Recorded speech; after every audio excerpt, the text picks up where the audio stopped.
Lecture 24, Mythic Heroes, Jason and the Argonauts.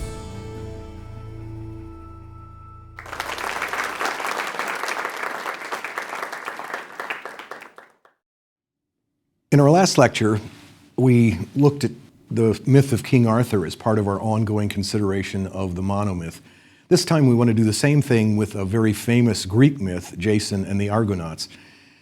Generally, we're not doing very much with Greek and Roman myths in this course because they've already been done in another teaching company course. But this one is such a good illustration of the monomyth, and it also illustrates, I think, some of the theses about the goddess from last unit that it's too good to pass up. I also have a kind of personal resonance for this story. In my second year of high school Latin, this was our year-long project to translate a Latin translation of Jason and the Argonauts. As a second-year Latin student, we were interested in a lot of things like syntax and grammar and looking for those ablative absolutes, but a lot of the good parts of the story came through anyway. I particularly remember the episode with the harpies. The story seems to have been very well known in its own day. It's referred to by Hesiod, the Greek poet, in the 8th century BCE, and by Homer at about the same time. In Book 12 of the Odyssey, in fact, Circe tells Odysseus about the Symplegades. These are rocks that crash together like cymbals each time a ship tries to pass between them. She says this to Odysseus: "Only one ocean-going craft, the far-famed Argo, made it, sailing from Aita. But she too would have crashed on the big rocks if Hera had not pulled her through for love of Jason, her captain." That far-famed makes it seem as though everyone reading Homer would have known this story as well. Pindar in the 5th century BCE tells a complete version in one of his odes, but that's quite different in that it foregrounds Jason and not Medea in the accomplishment of the tasks in Colchis. The best-known version is that by Apollonius of Rhodes in the 3rd century BCE. It was probably a prose translation of that one that I was working on in my second-year Latin class. Judging by the number of copies that have survived, in its day it was as well known as Homer's epics. There's a long background story about where the fleece came from, about how it wound up in Colchis, which is at the eastern edge of the Black Sea, and about the connections between Thessaly and Colchis. For us, the story begins when Peleus, the brother of Jason, who's the king of Iolcus in Thessaly, deposes his brother and usurps his throne. Shortly after the deposition, Aeson's wife gives birth to a son, Jason. The parents are worried that his uncle will try to kill him to prevent him from making a threat on the throne, so they take him up to the mountains where he's raised by Chiron, the centaur, the same one who will raise Achilles in the next generation. In fact, there's a really touching tableau that happens at the beginning of this poem. When Jason and the Argonauts are setting out on their voyage, while on shore, Chiron waves goodbye, holding the infant Achilles in his arms. When Jason is 20, he returns to Iolcus and demands his father's kingdom. Peleus pretends to acquiesce, but only under the condition that Jason will voyage to Colchis and bring back the golden fleece. Peleus is, at the moment, really trying to get rid of Jason without having to kill him himself, since he assumes that he's not going to make it back alive from this quest. Jason has Argus, the master shipbuilder, build a ship of 50 oars, and then he recruits an all-star cast to man it. All this happens about a generation before the Trojan War, so many of the crew are familiar to us from other myths. The crew includes Castor and Polydeuces, who are twin sons of Zeus by the mortal woman Leda, who is also by Zeus, the mother of Helen of Troy. Heracles himself started out on this voyage, but he was left behind when he went ashore looking for his cupbearer Hylas, who had disappeared. Orpheus, the great singer who traveled to Hades to try to retrieve his lost wife Eurydice, is a crew member. So is Peleus, the father of Achilles, and many others. The crew is a kind of who's who of Greek semi-divines and heroes. And when the ship and the crew are ready, they depart for Colchis. They have many adventures along the way. At Lemnos in the Aegean, they find an island which is populated entirely by women. The women had killed all of their men folks and then taken over the island themselves. When the Argonauts arrive, they are both starved for love and worried about repopulation, so they invite the men to stay for a few months, so the Argonauts do. Jason becomes for a while the consort of Queen Hypsipyle, who then bears twin sons to him months after he leaves. In Cyzicus, on the southern shores of the Dardanelles, they are received very hospitably, but when they leave, the contrary winds blow them back at night, and the people of the city think that they're being attacked by pirates. They rush out to defend their city, and in the melee, because the Argonauts can't tell who they're fighting either, a lot of the local citizens are killed. That delays the trip a little bit because Jason insists that they stay long enough to hold funeral games for those who were killed in the process. On the south shore of the Black Sea, the ruler is a son of Poseidon who challenges anyone who lands on his shores to a boxing match to the death. Heracles would have been the obvious choice for this, but Heracles is already gone by this time, so Polydeuces steps in. They have their boxing match, and he manages to kill the ruler at his own game. At Salmydessus, they meet Phineus, a blind old man who'd been given the gift of seeing into the future by Apollo. Zeus was angered by Phineus's ability to tell people more than Zeus wants them to know, so he blinds the prophet and then sends against him the Harpies. These are these creatures with faces of hags and bodies and claws of birds who defile his food every time he tries to eat. It's been such a long time since he's been able to eat that by the time the Argonauts arrive, he's so thin that he seems a skeleton just covered with skin. Two sons of Boreas, the north wind, fly up to meet the Harpies the next time they show up. They meet them, defeat them, and free the old man from his curse. Phineus, who still has his gift of prophecy, tells Jason how to get through the Symplegades, those clashing rocks, which he does, as we remember Circe telling Odysseus. They have a lot of other adventures along the way, but they finally arrive at Colchis, where the real tasks begin. Jason's allies in Colchis are first Hera, who for reasons of her own wants the mission to succeed. She's angry with Peleus back in Iolcus, and she chooses this rather roundabout way to punish him. His other ally is Aphrodite, who's enlisted by Hera to help her. And what Aphrodite does is causes the daughter of the king of Colchis to fall madly, passionately, irrationally in love with Jason. This is Medea, and her story illustrates the kind of horrors involved in that sort of blind, irrational love.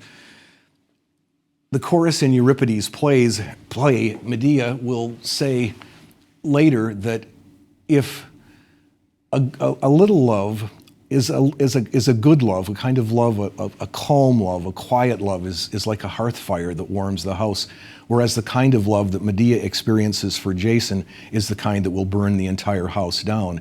At the time they say this, they are seeing a later stage in the Medea story and seeing what's happened to Medea because of this love for Jason, and so they know very well what they're talking about. Medea has to make a difficult choice in this poem. She has to choose between her father and her homeland on the one hand and her irresistible love for this handsome stranger on the other. Thanks to Aphrodite's intervention, she chooses to help Jason perform the tasks that her father sets Jason in order for him to win the fleece.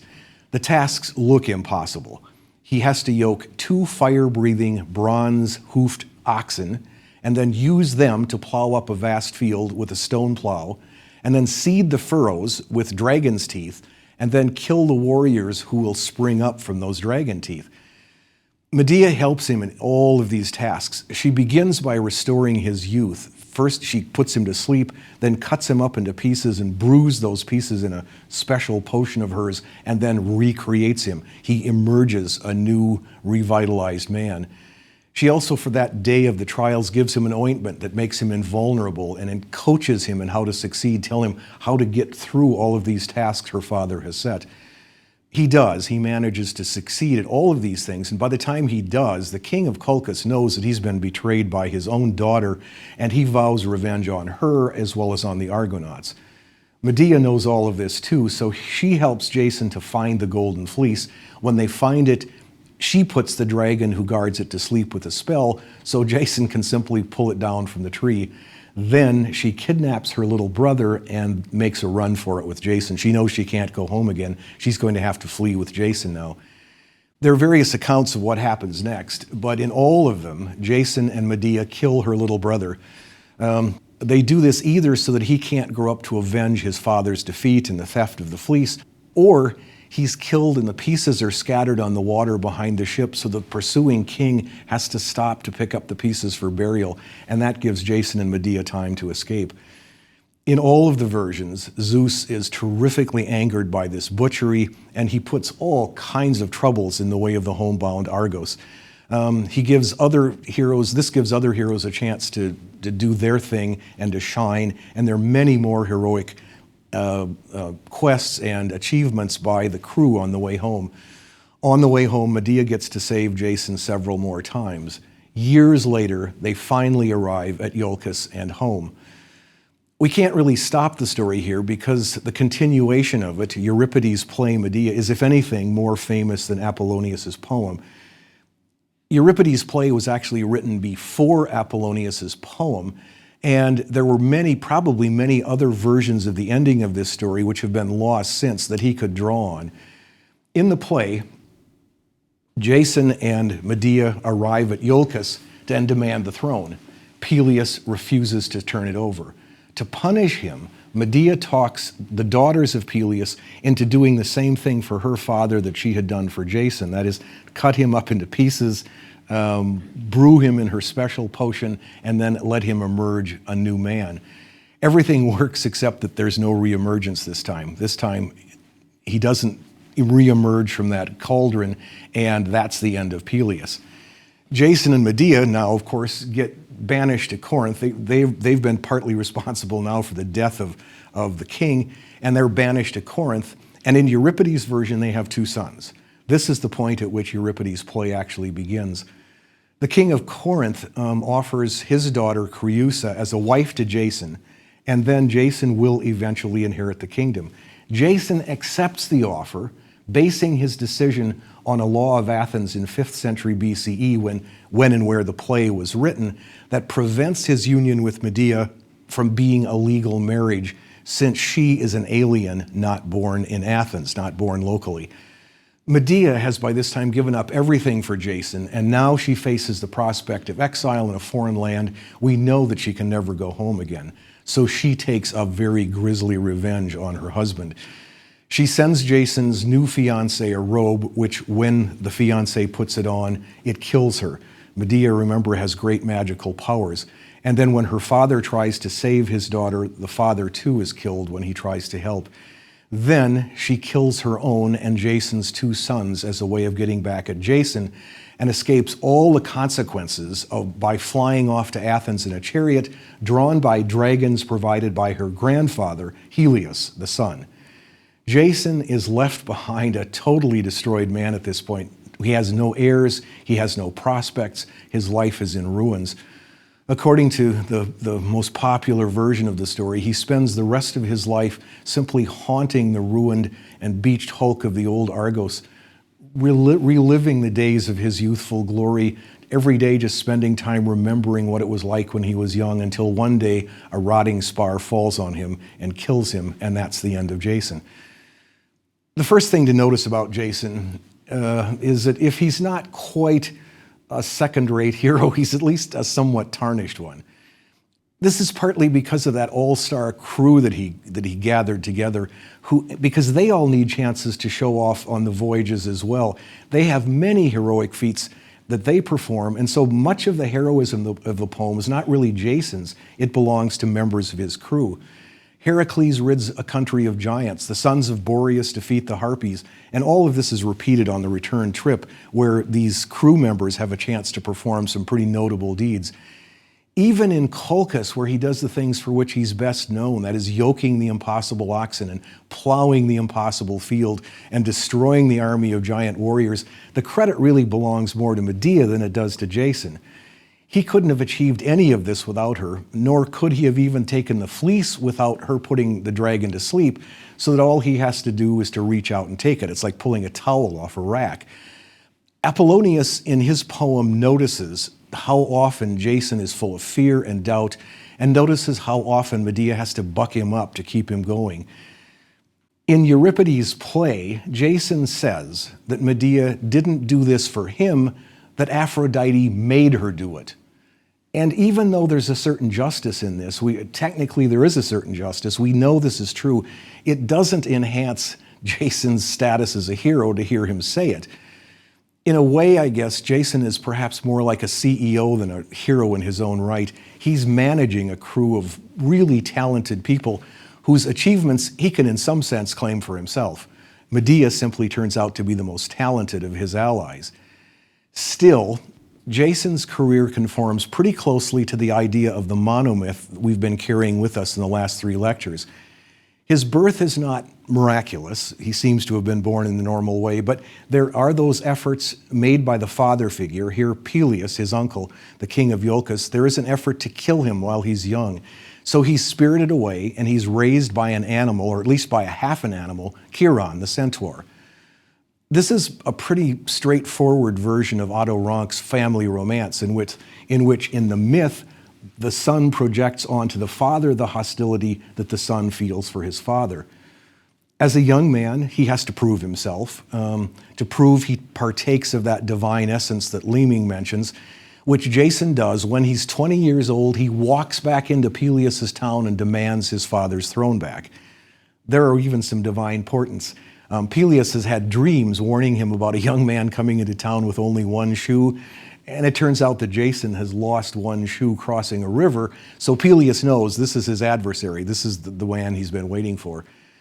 Jason has already spent his time of isolation in the mountains, learning his destiny, and he meets the challenges of his departure with enthusiasm. That is, when the time comes for the departure for his trip to Colchis, he takes it on with enthusiasm. His departure from the safe world we know to the one that we don't know at all is the first step in the quest. And here he sails into a region as remote and unknown as Mars would be for us if Mars were inhabited by hosts of fierce warriors. His quest is both for a place and an object, Colchis and the Golden Fleece, which he can bring back as a boon to revitalize his people. The fleece is his holy grail, or Gilgamesh's secret of eternal life. Along the way, he encounters many threshold guardians, many of those guardians who try to prevent the crossing of the threshold. He meets giants and dragons and harpies and evil kings, some of which he manages on his own, but many of which are handled by his all-star crew. He also meets along the way a femme fatale, Medea, but thanks to the intervention of Hera and Aphrodite, she turns out to be an ally rather than a temptation. We'll come back to this since Medea's part in this story is so important, she needs some attention of her own, and we'll get back to her. Jason doesn't actually descend into the underworld, but he does die in the poem. He is put to sleep, chopped into pieces by Medea, brewed, and then he reemerges as a new man. So he does undergo a death in the course of the poem. In the monomyth, the point of this episode is the death of the old man and the rebirth of the new. And it does happen here. When Jason awakes, his fear and caution and apprehension for the time being are gone, and he looks forward to facing the challenges that lie ahead of him. The hero brings back a boon, which is, in this poem, is treated ironically. The community rejects the boon, that is the golden fleece, which Jason brings back. The community rejects the boon, or at least the king does. So then, because the community rejects the boon, Medea steps in and intervenes with another strong dose of magic, but this time it backfires. This time, because of the death of the king, Jason and Medea are banished to Corinth, and then the rest of their story plays itself out there. The hero in this poem, far from achieving an apotheosis like Arthur on his way to Avalon, or Jesus ascending into heaven, or Moses or Elijah or Enoch spirited away to God, or so far from achieving enlightenment like some kind of nirvana, this hero winds up spending his days roaming the wreck of his old ship, reliving the old days, remembering what it was like to be young and a hero, until that spar falls on him and kills him, and that's the end of his story. It's a really ironic ending, but the text comes pretty late in Greek history, which may have been a pretty ironic age itself. By the 3rd century, when Apollonius wrote this, we're past the conquests of Alexander the Great, and the Western world was in many ways a Greek domain by this time. In all parts of Alexander's empire, the Greeks would have been the ruling class, the elite class, and would have been a minority among aliens. Apollonius himself was the head librarian at that magnificent library of Alexandria in Egypt, which, partly because of the library, was the intellectual center of the entire Greek world. Until it was destroyed in the 1st century CE, that library at Alexandria contained virtually every written work of the classical age. Estimates range that between 100,000 and 700,000 volumes. It wouldn't have been volumes, they would have been scrolls actually. But estimates are between 100 and 700,000 scrolls in that library. And if you simply go to your own local library and compare the number of volumes held there and use that as a point of comparison, you can see what a magnificent library that must have been and what a treasure it was and how awful it was when it was lost.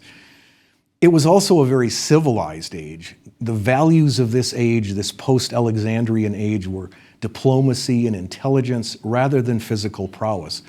The Greeks, in fact, mostly hired mercenaries to do their fighting for them. So Jason, as a CEO, might have been a perfect representative of the whole culture that we're dealing with here. We've talked often enough in this course about the way in which myths tend to reflect the social values of the cultures which produce them. And so here we might have another example of that. So maybe the ironic ending wouldn't have seemed out of place to the first audiences of this poem any more than in our own ironic age. You know, we can take a character like the Errol Flynn character and turn him into a slightly ironic figure, as Rob Reiner did in his movie The Princess Bride. The central character there is a sort of virtual ringer for Errol Flynn, and he's also a hero, but the movie refuses to take him quite seriously. It treats him a little bit ironically, as this poem does Jason. Jason is still a hero by any definition we wish to use, but maybe the age that recorded the most famous version of his story was just ironic enough to understand the story as about one who achieved a great deal, but then betrayed the person to whom he owed the most and suffered some grievous consequences as a result. Finally, as we did with Gilgamesh back in Lecture 22, I want to take a look at some of the ways in which this myth seems to look back to an earlier world, which would have been dominated not by sky gods like Zeus and Indra and Shamash, but by the goddess, who has by this time been overwritten, downgraded, pushed to the margins in a patriarchal culture like that of Greece. I'll be following an introduction to this poem by Donna Rosenberg in a book called World Mythology, an anthology of great myths and epics, because she sees this poem as showing some of the ways in which the goddess has been downgraded and marginalized. We can see this in a variety of ways in this poem. Jason is told, before he arrives at Colchis, that Medea serves Hecate, a night-wandering goddess. That is, Medea is already established, identified as a priestess.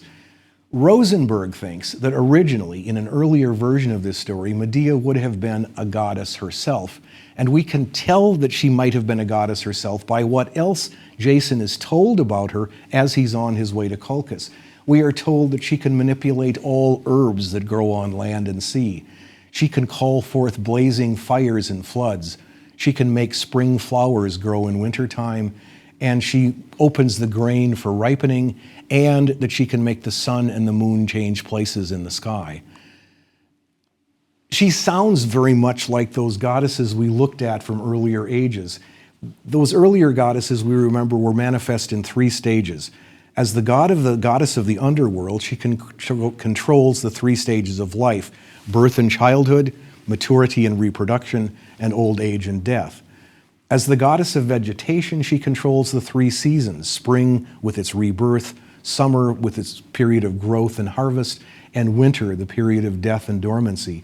We also remember that she was a moon goddess who appears in her 3 stages of new and waxing, full, and then waning moon and darkness.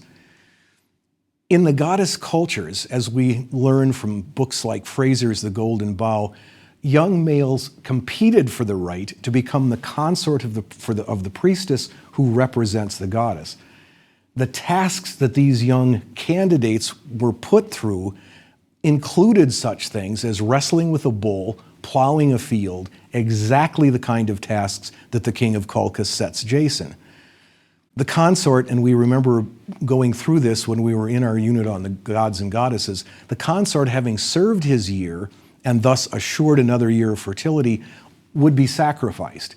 His body would sometimes be dismembered and perhaps even in early days eaten by the priestess, who would thus gather his powers of fertility to themselves. 9 months later, in lambing season, the spirit of the sacrificed king would be reborn in those infants. Later, as we've seen, what happens is a mock king was killed in place of the king himself, or there was a ritual death and a ritual rebirth so that the king could stay around, the consort could stay around for a period of time longer than 1 year. We saw back in Lecture 13, for example, that in Zimbabwe, the time span was 4 years, based on the myth of Mwezi and his 2 wives. In this myth, Medea cuts up Jason and puts him in a cauldron of herb-steeped water and then restores him. And this all looks so much like a reflection of those earlier vegetation myths, those rituals of an earlier age in which the consort dies and is resurrected. Here, he is dismembered, and we've seen ample opportunities or ample examples of that. He is dismembered, he is put into the cauldron, and then he is resurrected. And so that all of these myths, of course, would have been reinterpreted and rewritten by the time we get to the 3rd century BCE. But Rosenberg thinks that just beneath this story, we can see hints of that older story still being told. Also at the end, Medea's banishment from Corinth. In some versions, she's also later on going to be banished from Athens, where she runs when she leaves Corinth, may suggest, Rosenberg thinks, the expulsion of the goddess from patriarchal Greek culture. We can see this partly in the way that serpents are handled in this myth. In the goddess age, the snake was a symbol of rejuvenation and immortality, since it shed its skin and then grew a new one. It was almost always associated with the goddess, and her chariot was frequently pulled by serpents in the form of dragons. Dragons are simply very large serpents. In the ending of Euripides' play here, Medea escapes in a chariot drawn by dragons, but now the chariot and the dragons belong not to Medea, but to Helios, the sun god, who loans it to her. By this time, snakes have become ambiguous symbols, and they have been turned over to males, presumably, who are able to control them. It's maybe significant that in this myth that it should be the sun god who loans her the serpents and the chariot, because as we've seen, sun gods were sometimes the ones who replaced the goddess when that transition took place. At least it's always a sky god. Euripides' play was in its own day a very stunning and politically incorrect defense of women and aliens. He allows us to understand why Medea would do what she does, and even to some extent to sympathize with her, despite the terrible things that she does.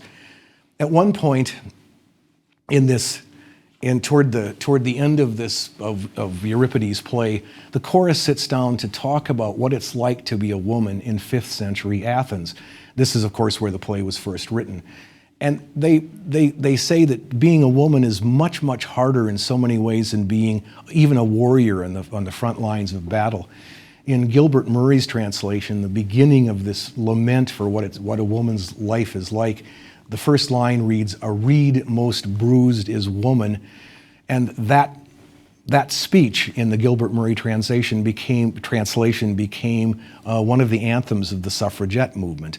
So that there's a great deal of sympathy here on the part of Euripides for what it felt like to be a woman in 5th century BC Athens, particularly as in the case of Medea when she is an alien and has no real legal rights of her own. All this from Euripides' play is on a kind of contemporary political level. Rosenberg says that, yes, that's all true, but if we look beneath the surface of the myth, we can perhaps see outlines of the old goddess culture and some of the ways in which it gets set aside. Medea becomes, typically in such cases as we've seen, a femme fatale, a dangerous woman who needs to be marginalized, suppressed, and restrained so that the masculine order can succeed. That Euripides didn't quite buy this reading is one of the reasons why Euripides in his own day was the least popular playwright of the big three. It also may explain why he's the most popular of the big three in our time. That's the story of Jason and the Argonauts and the story of Medea. We have been working over the last several lectures with a kind of simplified and schematic monomyth, and we've looked at some of the ways in which Gilgamesh, King Arthur, and Jason illustrate it. Next time, we're going to take a closer look at the details of that monomyth, especially as it's explicated by two of its most famous theorists, Otto Rank and Joseph Campbell. And in the lecture after that, we'll use those as our templates to look at an African epic poem about a hero named Window. That's our next two lectures.